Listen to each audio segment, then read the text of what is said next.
जेव्हा भगवान शिवाने स्वतः आपली समाधी तोडून श्रीरामाचे नाव घेतले तेव्हा संपूर्ण विश्वात एक अद्भुत स्पंदन पसरले.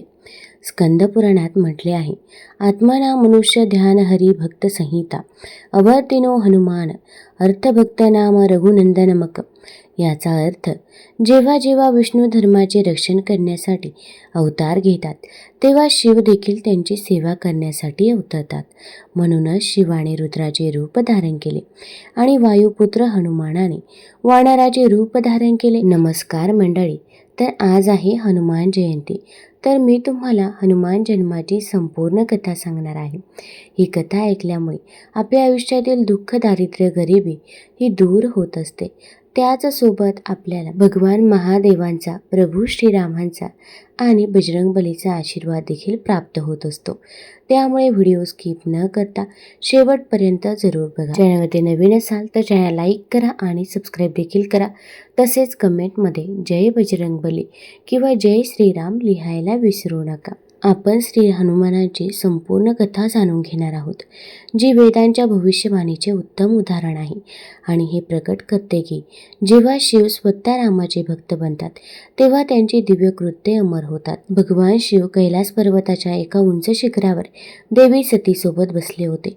गंधार वृक्षांच्या छायेखाली त्यांच्या डोक्यावर त्यांच्या तपकिरी जटा विखुरलेल्या होत्या. त्यांच्या हातात रुद्राक्षांची माळ होती. नंदी त्यांच्यासमोर गळ्यात सर्प घालून बसला होता. त्यांचे सेवक थोड्या अंतरावर विविध खेळ खेळत होते. त्यांच्या डोक्यावरील चंद्र आणि गंगेच्या पाण्याने त्यांच्या तिसऱ्या डोळ्यातील अग्नी शांत केला होता. त्यांच्या कपाळावरील राख अत्यंत आकर्षक दिसत होती. अचानक रामाचा जप करत त्यांनी आपली ध्यानधारणा तोडली. सतीने पाहिले की भगवान शिव तिच्याकडे विचित्र नजरेने पाहत आहे. ती त्यांच्यासमोर उभी राहिली. हात जोडून म्हणाली, स्वामी, यावेळी मी तुमची कोणती सेवा करू शकते? तुम्हाला काही सांगायचे आहे का? भगवान शिव म्हणाले, प्रिये, आज माझ्या मनात एक पवित्र संकल्प होत आहे. मी त्या एकाचाच विचार करत आहे, ज्याचे मी सतत ध्यान करते, ज्याच्या नावाने माझे हृदय आनंदाने भरवून जाते आणि ज्याच्या सत्यरूपाचे मी ध्यान करते. तो माझा स्वामी आता अवतार घेऊन या जगात येत आहे. सर्व देवांनाही त्याच्यासोबत अवतार घेऊन त्याची सेवा करण्याची संधी मिळावी अशी इच्छा आहे. मग मी मागे का राहावे? मी सुद्धा तिथे जाऊन त्याची सेवा केली पाहिजे. माझी प्राचीन इच्छा पूर्ण केली पाहिजे आणि माझे जीवन अर्थपूर्ण केलं पाहिजे. भगवान शिवाचे शब्द ऐकून सतीला लगेच काय बरोबर आणि काय चूक हे कळेना. तिच्या मनात दोन विचार घोळत होते. एक म्हणजे तिच्या पतीची इच्छा पूर्ण झालीच पाहिजे आणि दुसरा म्हणजे तिने त्याच्यापासूनचा विरह टाळला पाहिजे. थोडा विचार करून ती म्हणाली, प्रभू, तुमचा संकल्प फार उदात्त आहे. जशी माझी तुमची सेवा करण्याची इच्छा आहे तशीच तुमचीही तुमच्या प्रिय देवतेची सेवा करण्याची इच्छा आहे. पण विरहाची भीती माझ्या हृदयाला सतावत आहे. तुमच्या सुखात आनंद शोधण्याचे सामर्थ्य मला द्या. आणखी एक गोष्ट, यावेळी भगवान रावणाला मारण्यासाठी अवतार घेत आहे आणि रावण तुमचा महान भक्त आहे. त्याने आपले शिर कापून तुम्हाला अर्पण केलं आहे. अशा परिस्थितीमध्ये तुम्ही त्याच्या वधास कशी मदत करू शकता? भगवान शिव प्रसन्न होऊन म्हणाले, देवी, तू फार भोळी आहेस. येथे विरहाचा प्रश्नच उद्भवत नाही. मी एका रूपात त्याची सेवा करण्यासाठी आणि दुसऱ्या रूपात तुझ्यासोबत असेन. मी तुला त्याच्या दिव्य खेळांचा आनंद दाखवेन आणि वेळोवेळी त्याची स्तुती व प्रार्थना करण्यासाठी त्याचे दर्शन घेईन. रावणाबद्दल बोलायचे झाल्यास त्याने माझ्या अंशाकडे जितके दुर्लक्ष केले आहेच तितकीच भक्ती देखील दाखवली आहे. तुला माहीत आहे का की मी 11 रूपांमध्ये वास करतो. जेव्हा त्याने आपले 10 टोकी कापून माझी पूजा केली तेव्हा त्याने माझा एक भाग तसाच ठेवला. आता मी त्या भागाच्या रूपात त्याच्याशी लढेन आणि माझ्या प्रभूची सेवाही करेन. मी वायुदेवाच्या रूपात अंजनेच्या गर्भातून अवतार घेण्याचा निश्चय केला आहे. आता तुझ्या हृदयात कोणतेही दुःख नाही. हे ऐकून देवी सती प्रसन्न झाली. जय श्रीराम. देवराज इंद्राच्या अमरावतीमध्ये पुंजका स्थळ नावाची एक अप्सरा होती. एके दिवशी तिच्याकडून एक अपराध घडला आणि परिणामी तिला पृथ्वीवर वानर म्हणून जन्म घ्यावा लागला. शापित आशीने तिची प्रार्थना ऐकून तिला असा वर दिला की ती इच्छेनुसार आपले रूप बदलू शकते, कधी वानर म्हणून तर कधी मनुष्य म्हणून. वानर राजा केसरीने तिला आपली पत्नी म्हणून स्वीकारले. ती अत्यंत सुंदर होती आणि केसरीचे तिच्यावर खूप प्रेम होते. एके दिवशी त्यांनी मनुष्य रूप धारण केले आणि ते त्यांच्या राज्यातील सुपे पर्वताच्या शिखरावर फिरायला गेले. एक मंद झुळूक वाहत होती.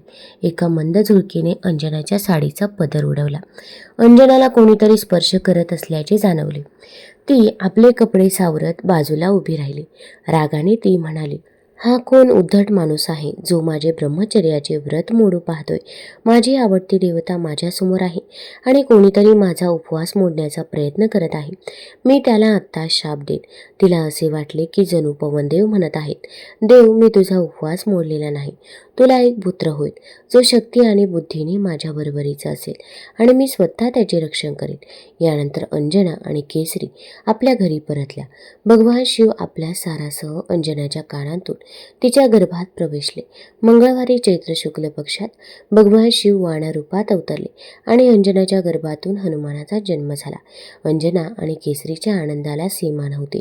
ते बाळ शुक्ल पक्षातील चंद्राप्रमाणे वाढत गेले आणि त्यांचे मोठ्या प्रमाणे संगोपन झाले. जेव्हा जेव्हा अंजना बाहेर जायची तेव्हा ती मुलाला आपल्या हृदयाशी कवटाळून धरायची. केसरी सुद्धा मुलाला पाठीवर घेऊन आनंदाने उड्या मारायचा. त्याला इतक्या आनंदात पाहून त्याला खूप आनंद व्हायचा. एके दिवशी अंजना फळे आणि फुले आणायला बाहेर गेली. केसरी आधीच निघून गेला होता. मुलगा घरी एकटाच होता आणि त्याला खूप भूक लागली होती. त्याने आजूबाजूला पाहिले पण त्याला खायला काही सापडले नाही. अखेरीस त्याची नजर सूर्यावर पडली. सकाळ झाली होती. त्याने विचार केला, हे एक सुंदर लाल फळ आहे. याला खायला आणि याच्यासोबत खेळायला खूप मजा येईल. तो मुलगा सूर्यापर्यंत पोहोचण्याचा प्रयत्न करू लागला. वायूने त्याला आधीच उडण्याची शक्ती दिली होती.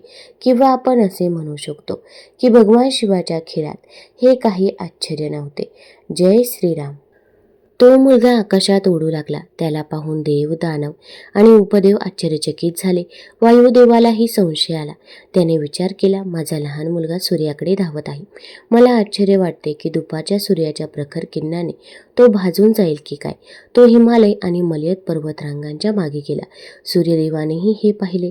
त्याच्या दिव्य दृष्टीने त्या मुलाचा मोठेपणा लपवता आला नाही. त्याच्या मनात अनेक विचार आले. त्याला समजले की भगवान शिव स्वतः वानरपुत्राच्या रूपात त्याच्याकडे येत आहेत. हेही त्याच्यापासून गुप्त राहिले की हा मुलगा वाऱ्याच्या आशीर्वादाने जन्माला आला आहे, जे माझ्या वडिलांसारखे आहेत आणि ते स्वतः त्याचे रक्षण करण्यासाठी येत आहेत. सूर्यदेवाने आपली किरणे थंड केली. जणू काही ते आपल्या कोमल हाताने त्या मुलाला कुरवाळत होते किंवा जणू काही विश्वाचे पिता शंकराचे स्वागत करत होते. तो मुलगा सूर्याच्या रथाजवळ पोहोचला आणि त्याच्यासोबत खेळू लागला.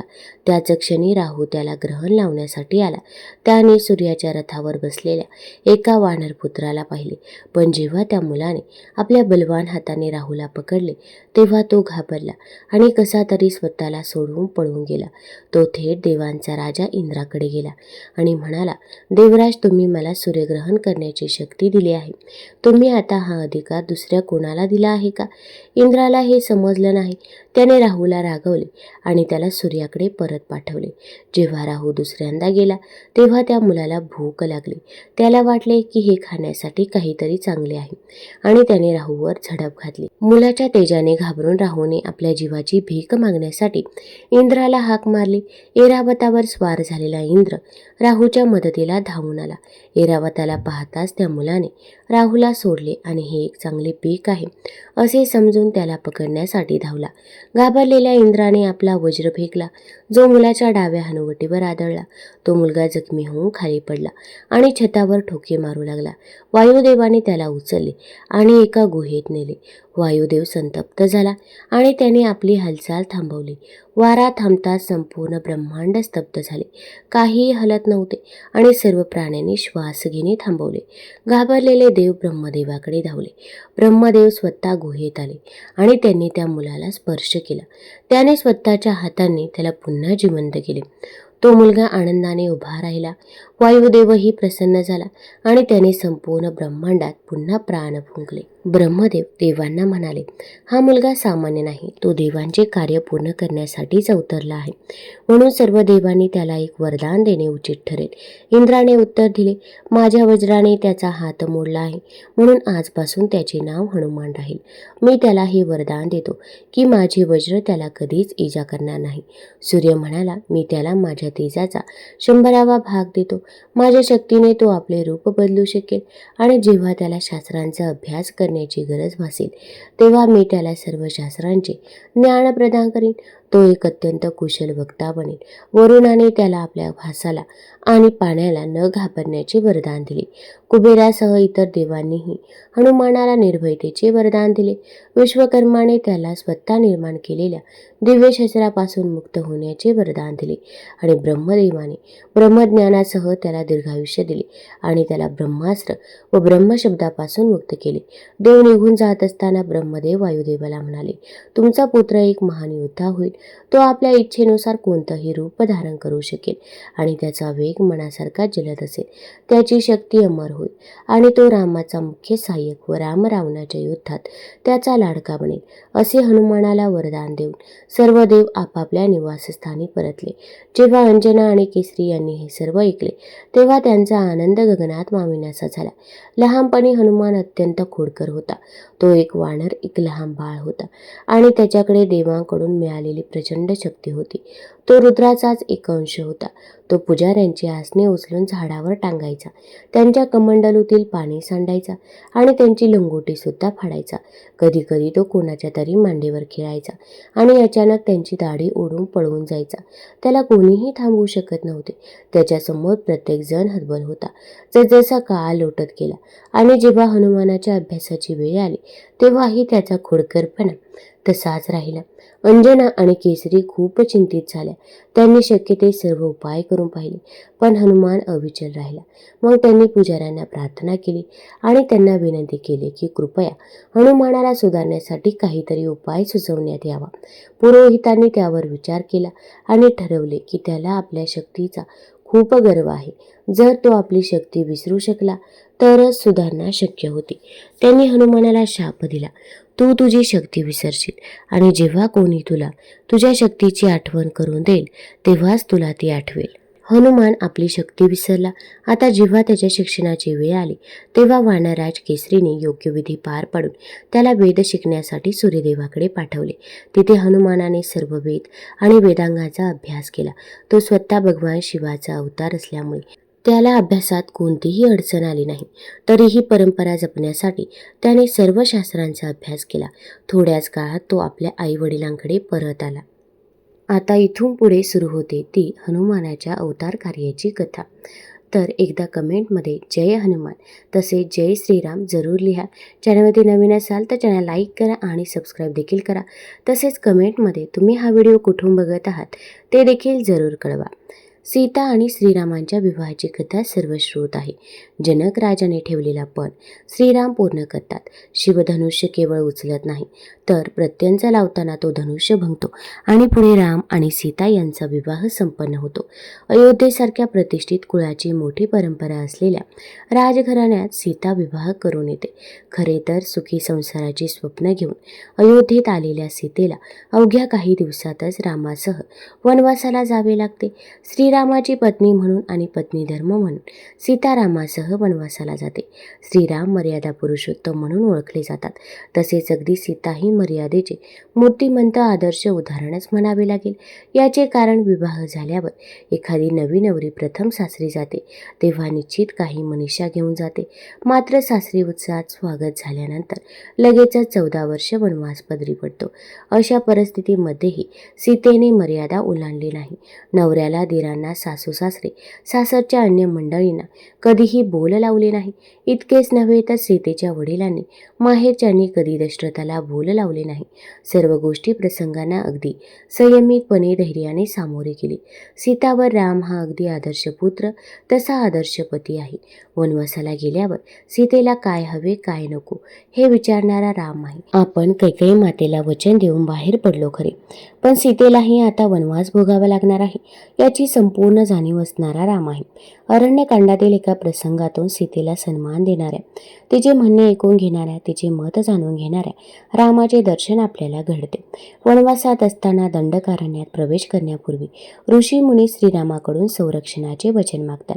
श्रीरामही नरभक्षकासह ऋषी मुनी साधूजनांना त्रास देणाऱ्या सर्व राक्षसांचा नायनाट करण्याची प्रतिज्ञा करतात.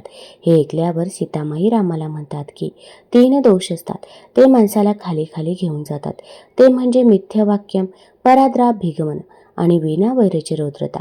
पहिले 2 तुम्ही कधीही करणार नाही हे मला निश्चित ठाऊक आहे.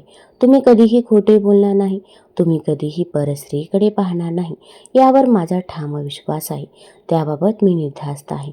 मात्र 3ऱ्या दोषाची मला धास्ती वाटते, ते म्हणजे वैर नसताना रौद्र रूप घेणे. हा दोष असून तो माणसाला खाली आणतो.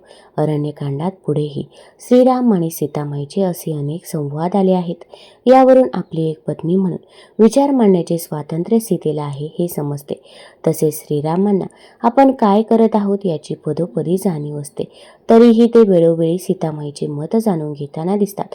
पुढे रावण येऊन सीताहरण करतो, त्यावेळी मात्र श्रीरामांची झालेली अवस्था अतिशय बिकट होते. आपल्यासाठी सीता वनवासात आली, आपल्या जबाबदारीवर सीतेला वनवासात आणले, तिचे सदैव रक्षण करण्याचे वचन आपण घरच्यांना दिले आहे.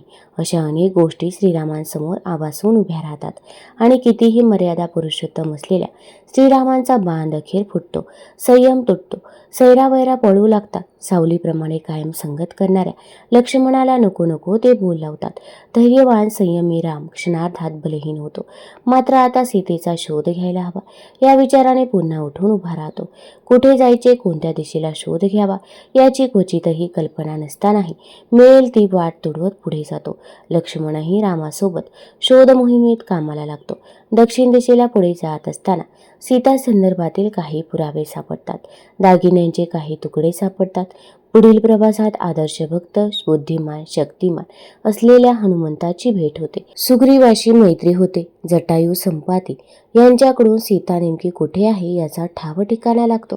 सर्व वानर सेना आणि सहकारी घेऊन श्रीराम सेतू बंधन करत लंकेत दाखल होतो. तुंबळ युद्ध करत रावणाचा वध करतो आणि अथक परिश्रमाने, कष्टाने, आव्हानात्मक परिस्थितीला तोंड देत अखेरीस सीतेला सोडवतो. सीता शोधात सुग्रीवाने 5 पथके तयार करून 4ही दिशांना पाठवण्याचा निर्णय घेतला. मात्र आपल्या बोटातील एक अंगठी रामाने फक्त हनुमानाजवळ दिली. इथे असा प्रश्न उपस्थित होऊ शकतो की केवळ हनुमानच का? अनेक जण तिथे होते. सुग्रीव होता, अंगद होता. याचे महत्त्वाचे कारण म्हणजे रामाचा हनुमानावर असलेला विश्वास. रामाला हनुमानावरती विश्वास होता की हाच असा व्यक्ती आहे जो हे काम नित्यप्रकारे पार पडू शकेल. हनुमंत कुणी साधारण नव्हते.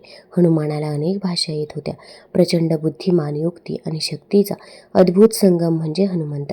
दक्षिण तीरावर जांबुवंत, अंगद, हनुमान यांच्यासह पथकातील अन्य जण पोहोचले तेव्हा संपातीने लंका नामक द्वीपात अशोक वाटिका येथे सीतामाई असल्याचे सांगितले. अथांग समुद्राचे उल्लंघन करून जाणार कोण हा प्रश्न सर्वांनाच पडला. तेव्हा हनुमान काहीच बोलत नव्हता, कारण दुर्वास ऋषींच्या एका शापामुळे आपल्या अंगी प्रचंड बळ आहे ही त्याला मुळातच आठवत नव्हते. अखेर जांबुवंतांनी हनुमानाला त्याच्या शक्तीची आठवण करून दिली. हनुमानाचे विस्मरण काढले आणि हनुमानाने कौशल्याचा वापर करून लंका गाठली. हनुमानाने लंकेबद्दल अनेक गोष्टी शिकून घेतल्या आणि किल्ल्याच्या अडचणीचा अंदाज घेतला. त्याने ठरवले की सीतेचा शोध घेण्यासोबतच किल्ल्याबद्दल संपूर्ण माहिती गोळा करणे हे त्याचे कर्तव्य आहे. जय श्रीराम. एवढ्या मोठ्या शरीराने लंकेत प्रवेश करणे आणि तेथील प्रत्येक गोष्टीचं निरीक्षण करणे अशक्य होते. म्हणून आपल्या अनिमा सिद्धीचा वापर करून महान हनुमानाने आपले शरीर लहान केले आणि प्रभूंचे स्मरण करून तो लंकेच्या वेशीपर्यंत पोहोचला. लंकेची रक्षक देवी लंकिनीने त्याला संध्याकाळच्या वेळी चोरून आत येताना पाहिले. तिला संशय आला. ती हनुमानाजवळ गेली आणि कठोरपणे विचारले, तो इथे चोरी करायला आला आहेस का? हनुमानाने तिच्यावर हलकासा मुठीचा प्रहार केला, ज्यामुळे ती रक्त ओकत जमिनीवर कोसळली. थोड्या वेळाने तिने स्वतःला सावरले आणि म्हणाले, जा, मी तुला ओळखले आहे. ब्रह्मदेवाने मला आधीच सांगितले होते की वानराच्या हल्ल्यानंतर जर माझी अशी अवस्था झाली असेल तर समज की रावणाचा अंत जवळ आला आहे. हनुमान लंकेत दाखल झाला. त्याने राक्षसांच्या भोजन आणि शयनगृहांना भेट दिली. त्याने त्यांचे शस्त्रागार, सभाकक्ष आणि सैन्यतळ यांचीही पाहणी केली. सीतेला शोधण्यासाठी त्याने रावणाच्या अंतपुराची कसून तपासणी केली. त्याने मंदोदरी आणि इतर स्त्रियांकडे पाहिले, पण तिचा काहीच मागमूस नव्हता. हनुमानाला थोडी चिंता वाटू लागली. त्याच्या मनात पश्चातापाची भावना निर्माण झाली आणि आपण आपल्या धर्माचे उल्लंघन केले आहे का असा विचार तो करू लागला. परस्त्रीकडे पाहणे अधर्मी आहे. आज त्याने जे केले होते ते त्याने यापूर्वी कधीही केले नव्हते. तो चिंतेत बुडून गेला.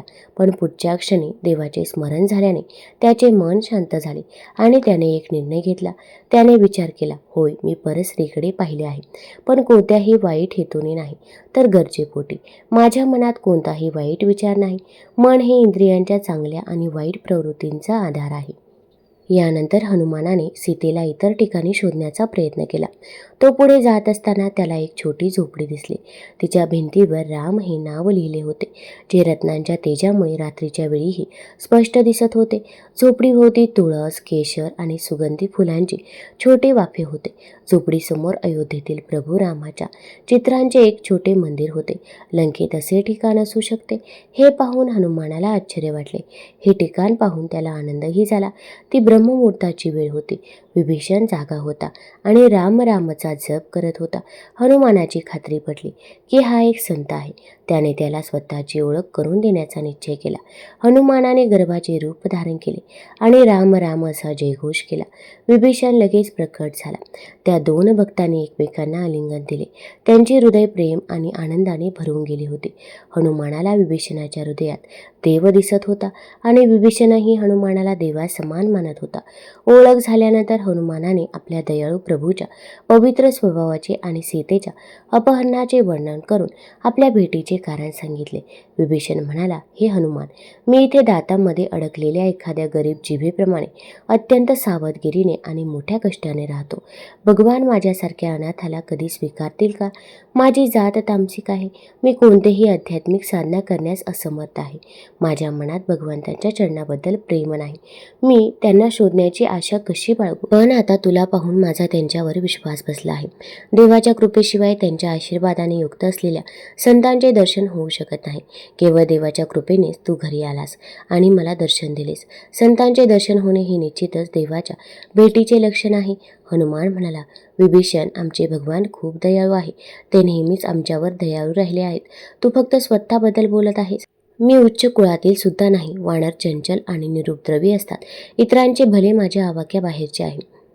मित्र विभीषण, मी किती क्षुद्र आहे, तरीही देवाने मला आशीर्वाद दिला आहे. जे अशा स्वामीला जाणूनही त्यांची पूजा करत नाही, ते जगात भटकतात. ते दुःखी का नसतील? हनुमानाचे हृदय आनंदाने भरून आले आणि त्याचे डोळे प्रेमाश्रूंनी भरले.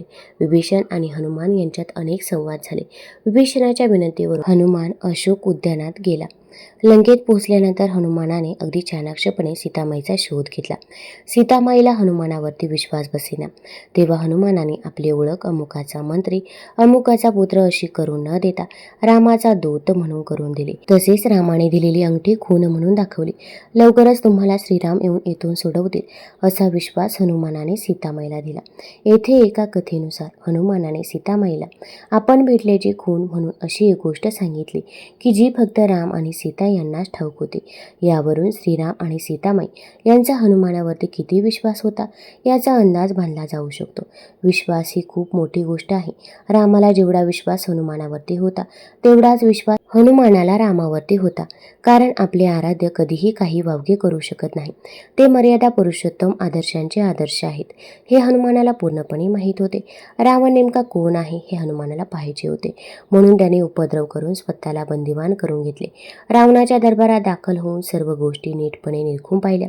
रावणाच्या सैनिकांनी हनुमानाच्या शिपटीला कापडाच्या चिंध्या बांधून आग लावली. येथे हनुमानाने युक्तीचा वापर करून सर्व लंका पेटवून दिली. रामाचा एक छोटा सैनिक एवढा गजब करू शकतो तर प्रत्यक्ष राम लंकेत आल्यावर काय होईल असा संदेश लंकेला द्यायचा होता. येथे हनुमंताच्या मुत्सद्दीपणाचा एक नमुना दिसतो. लंकेचे सर्व योग्य पद्धतीने निरीक्षण करून हनुमान परत येतो आणि लंकेत नेमकं कुठं काय आहे याची माहिती रामाला देतो. हनुमानाच्या या कामगिरीवर राम अगदी प्रसन्न असतो. हनुमान परत आल्यावर रामाला झालेला आनंद अतिशय अवर्णनीय असाच आहे. आपण ठेवलेला विश्वास हनुमानाने सार्थ ठरवला याचे समाधान रामाला वाटते. तसेच हनुमानाने सांगितलेल्या गोष्टीवरून सीताच भेटली होती हेही रामाला समजते. तत्काळ योजना आखून सुग्रीव, हनुमंत आणि सर्व वानर सेना दक्षिण किनाऱ्यावरती पोहोचतात. श्रीराम सागराचे आवाहन करतात. सागर प्रकट होतो आणि सेतू बांधण्याचे सुचवतो. लगेचच सर्वजण सेतू बांधायला घेतात. सेतू बांधण्यावेळची एक मजेशीर गोष्ट सांगितली जाते. सर्वजण अपार मेहनत आणि कष्ट घेऊन सेतू बंधन करत असतात. आजूबाजूचे दगड वृक्ष घेऊन समुद्रात टाकत असतात. जी जी गोष्ट समुद्रावर टाकली जाणार असते त्या प्रत्येक गोष्टीवर रामनाम लिहिले जाते.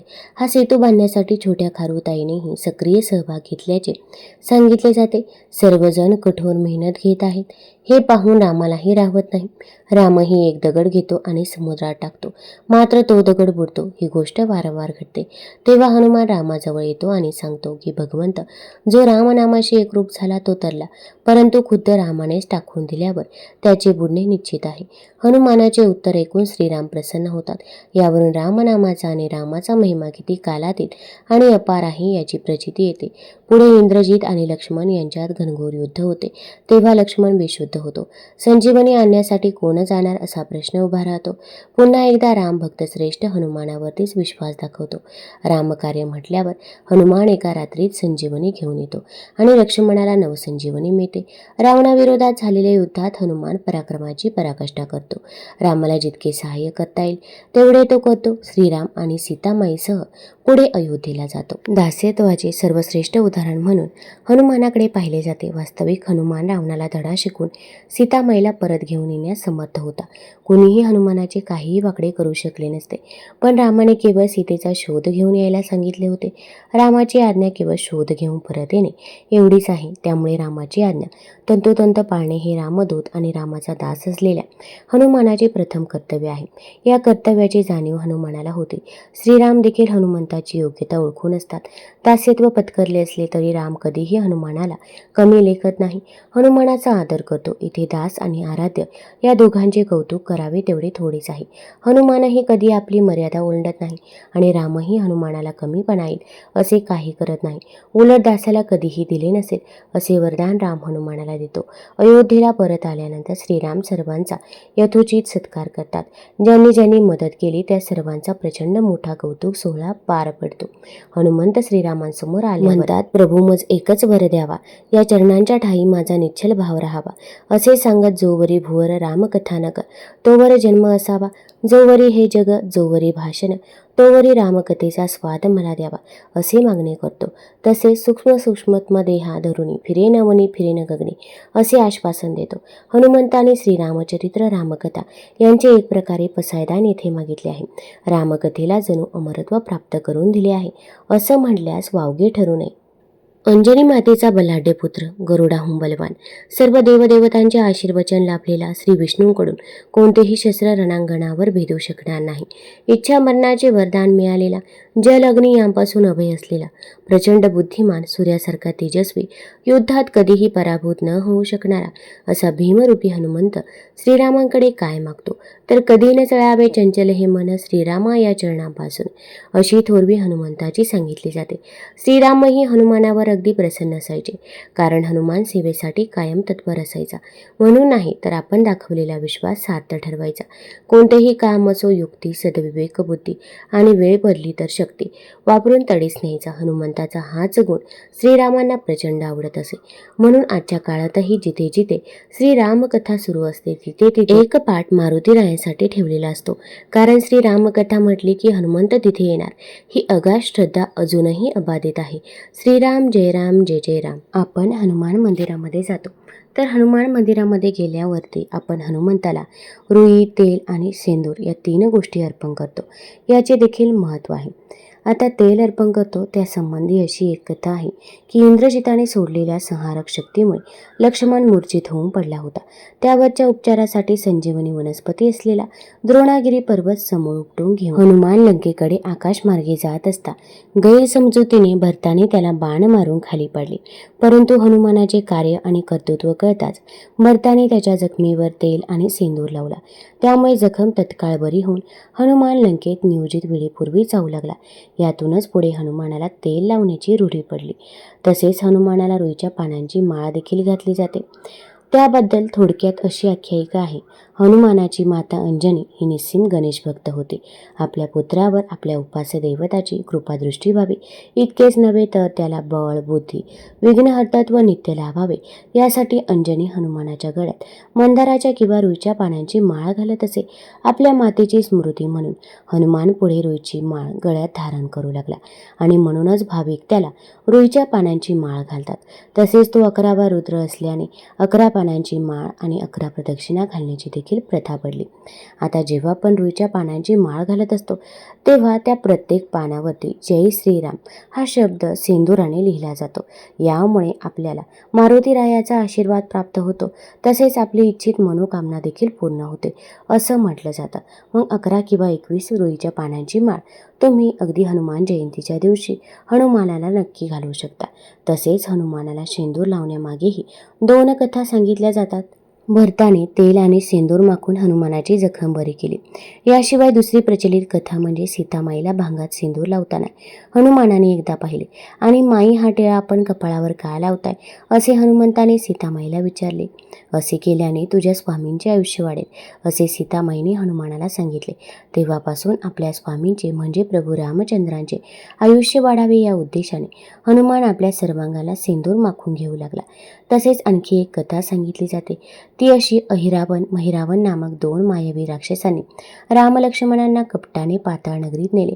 ते राक्षस त्या दोघांना आपल्या देवीला बळी देणार होते. ऐनवेळी हनुमंताने रक्तवर्ण देवीचे रूप घेऊन रामलक्ष्मणाची सुटका केली. या प्रसंगाचे वर्णन समर्थ रामदास स्वामी मारुती स्तोत्रात करतात. पाताळ देवता हंता भव्य सिंदूर लेपना याची स्मृती म्हणून हनुमानाला शेंदूर लावण्याची प्रथा पडली. आपल्यापैकी काही लोकांना हे माहीत असेल की रामायणात रामाची सावली म्हणून वावरलेल्या या भक्ताने स्वतः सुद्धा रामाची यशोगाथा आणि शौर्यगाथा सांगणारे रामायण लिहिले होते. पुराणातील उल्लेखानुसार रामायण पहिल्यांदा हनुमानजींनी लिहिले होते. जेव्हा तपश्चर्या करण्यासाठी हनुमानजी हिमालयात गेले होते तेव्हा तिथल्या खडकावर स्वतःच्या नखांनी रामायण कोरले होते. ही रामकथा वाल्मिकीजींच्या रामायणाच्याही आधी लिहिली गेली होती. ती हनुमंत रामायण म्हणून प्रसिद्ध आहे. रावण वध केल्यावर जेव्हा हनुमानजी हिमालयात निघून गेले होते तेव्हा त्यांनी हे लिखाण केलं होतं असा काही ठिकाणी उल्लेख आहे. शिवपुराणामध्ये असलेल्या उल्लेखानुसार शिव अवतार असलेले हनुमान हे रोज हिमालयातील दगडांवर प्रभू श्रीराम यांच्यासोबत जगलेल्या प्रत्येक दिवसाचा अनुभव हे लिहून ठेवत असत. रामायण आणि महाभारत ही दोन्ही महाकाव्य आहेत. या दोन्ही काव्यातील महान व्यक्तींची भेटही झाली होती. त्याबद्दल एक पुरावा सापडतो. रामेश्वराच्या यात्रेत महाभारतातील अर्जुनाला हनुमानजी भेटले होते. तेव्हा अगदी उत्सुकतेने राम आणि रावणाच्या युद्धाच्या काळात त्यांच्यासोबत होता ते तुम्हीच ना असा प्रश्न अर्जुनाने हनुमानजींना विचारला होता. तुम्हाला जर ही कथा ही माहिती आवडली असेल तर चॅनल लाईक करा, सबस्क्राईब करा आणि मित्रपरिवारासोबत जरूर शेअर करा. धन्यवाद.